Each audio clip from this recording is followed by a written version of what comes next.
think back to the early years of the Tuckamore Festival, I think the thing that strikes me the most was how much of a family affair it was. There's pictures of us in the early years. We always had our little kids with us. In fact, there's a real famous picture, and there was a reception, or we were having a barbecue, and you had our son, Sasha, on your back. He must have been maybe 1 or 2, and little Clara, our daughter, was 4 years old at the time, and she was running around organizing things and making sure everybody was happy. It was a real special time. That's what I remember from the early years of the festival. So what do I remember vividly from the early years? Yeah.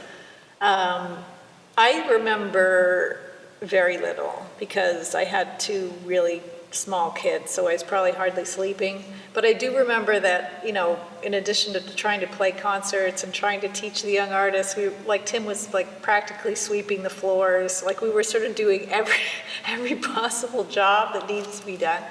And the very first year, when we had our first concert, you know, Tuckamore Festival, it's about the tree that's been blown like this. But anyway, we had a bunch of people show up for a horticultural event, not a musical event. I was trying to learn how to be a mother and juggle trying to be a violinist and a professor. It was a really crazy time, but also incredibly hopeful and exciting and special and kind of magical. The festival grew out of kind of a blind hope that we might be able to build a chamber music festival here in St. John's. Since 2001, just to give you some facts here, we've presented over 600 events. We've mentored over 500 young artists.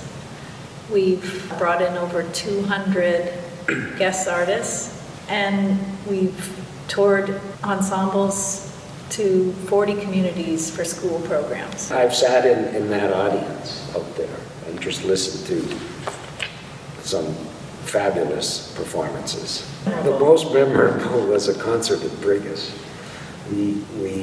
We all went out with the young artists to Brigus, to St. George's Church, where we go every year. Anyway, one year we had this pianist from Alberta, and fabulous guy, but he'd never seen the ocean before. And so we drove out to Brigus to St. George's Church, and St. George's is right on the ocean, and I will remember this for as long as I live. He got out of the bus, he saw the ocean, he took all of his clothes off and ran down and jumped in.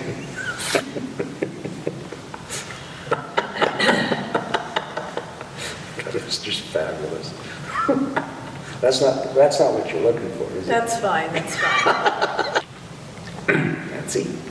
Well, I don't know. I was going to say Brigus too, actually, but, Yeah, not, Brigus. but not for the stripping pianist so much. I think one thing that I'm really proud of with the festival is that it's attracted people who wouldn't normally have come here, young artists, and then they decide to stay here. So we have just some extraordinary people that have decided to make St. John's their home, and they play in the NSO, and they run incredible after-school programs and teach in the community and become doctors or whatever. I mean, they become a really important part of the fabric of the community, and Tuckamore was kind of the lure at the very beginning.